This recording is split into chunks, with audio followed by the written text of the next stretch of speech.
maxaan ku raacday madaxweyne ku-xigeen waxa aan ku bayaabinaynaa in meeshani ay shaqo fiican ka socoto oo garoomada kale maanta dalka jamhuuriyadda Soomaaliland yaala mid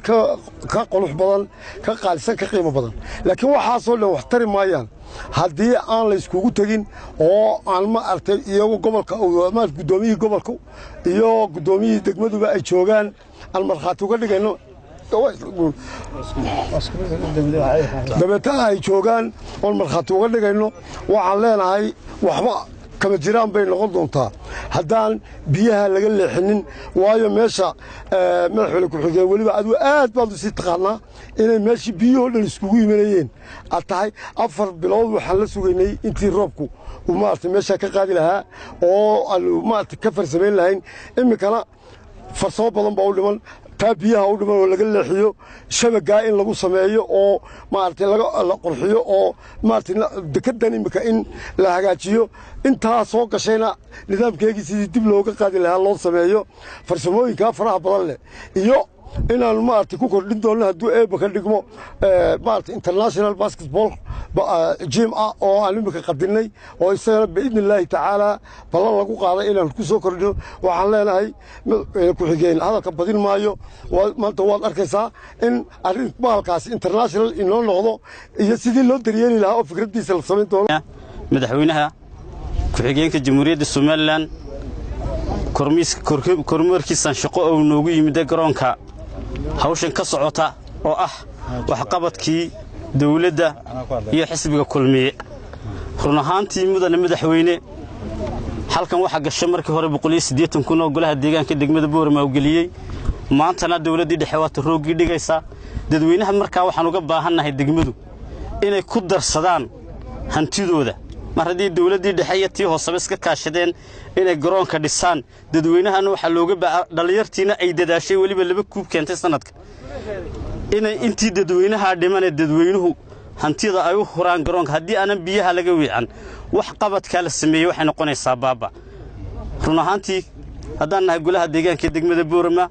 hawshaasi inta ugu weyn anaga qaadanayna laakiin dadweynaha iyaga waxaan ka rabnaa iyo ganacsatada ku leh xayeysiiska inay u diyaar garoobaan garoonka sidii hawsha biyaha oo laf dhabar u ah in laga wiiciyo haddii laga wiicin waayana wax qabadkiisa soo buriyo inay u diyaar garoobaan adiga iyo madaxweynaha Axmed Maxamed Siiraayo in la dhigayo garoonkii roog runtii garoonka rooga qarashkiisa waxa bixisay wasaaradda maaliyadda ayaa bixisay waxaan aad uga mahad celinayaa wasiirka wasaaradda maaliyadda oo fulisay amarkiina fulisay adiga madaxweynaha in garoomada dalka la qurxiyo anigu intii aan joogay barasabka 2 gobol kala soo maray gobolka Gabiley Laasanood labadaba intaan joogay roog waa la keenay labadana roog waxa maal galiyay wasaaradda maaliyadda ayaa maal gelisay kan ugu dambeeyay intaan Laasanood joogay maandigin waa laga soo gaarin markuu soo degay waa laga soo bedelay waxaan nasiib u yeelanayaa inaan anigu kan gogashiisa qayb ka oo aniga Axmed Daari iyo Maayirkii arinta hawl badan ka galay oo maanta ku guuleysanayno insha Allah waxa jira arrimaha farsamada waxaan u saarnay guddi ka kooban injineero qaar ururka nasirta mutadacnimada dalka ugu shaqeeya wadooyinka bilaabay kaalinta muhiimka kaga jira qaranka iyo gobolka Awdal iyo injineerkii dawladda hoose iyo ninka injineerka halkan dhisay guddi noocaas u saarnay waxaan ugu talagalay bal in horta la saxamiyo marka hore sooriska biyaha inaga imanayaan oo garoonka hareerihiisa laga shaqeynaa bal meeshu ka imanayaan halka laga duwi karo horta laga duwo dabeedna iyadoo si cilmiya oo qoona baalka looga ilaalinay soo galaan biyaha taan waxaan u maleynayaa iska lagu yeeran mayno waan ku filanahay dawladda hoose qalabkeeda iyo gobol ahaan waan ku filan doonaa dadka waxa kale in doonayna waxa weeye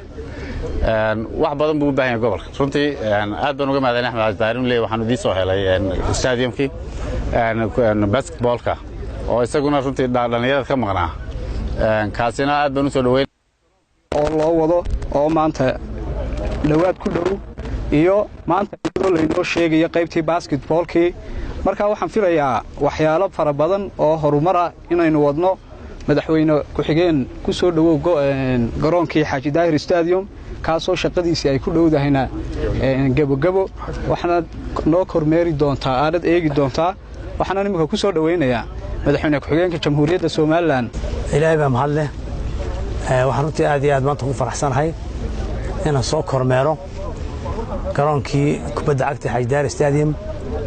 oo aan muddo badan runtii ku taamaynay sidoo maartay garoon u noqon lahaa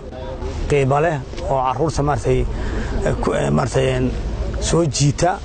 ama dhiirigeliya wixii wanaagsan ama meesha environmentka wanaagsan baa qiimo gelisa shaqada iyo maartay ciyaarahaba waxaan aad u faraxsanahay oon soo bandhigi doonaa insha Allah waqtiga soo socda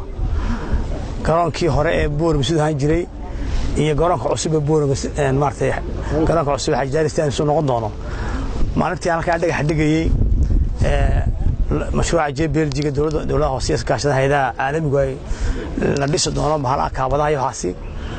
wixii halka ka muuqday foorxuma ka muuqday noo duubay waa record galaysan yihiin maantana waxa muuqata qurux iyo sharaf baan muuqata aad iyo aad baan maartay ugu hambaleynayaa ninka qandaraaska qaatay xilka binaan ila inoo dhiibay qaranku nin aan xil hayn ma jiro nabiga ciise wuxuu kullukum raa'in wa kullukum mas'uul an ra'iyati xil bayna waa saaran nin walba mas'uul waxay xilkaas saaran waxa weeyaan inuu sidiisa u soo baran rabaa kaanti qaran loo dhiibay inuu sideeda u fuliyaa rabaa ummadda reesma waxa laga rabaa dhaqankan in wuxuu la cuno ayay wuxuu la isticmaaliyaa in laga baxo oo qof walba wixii loo dhiibay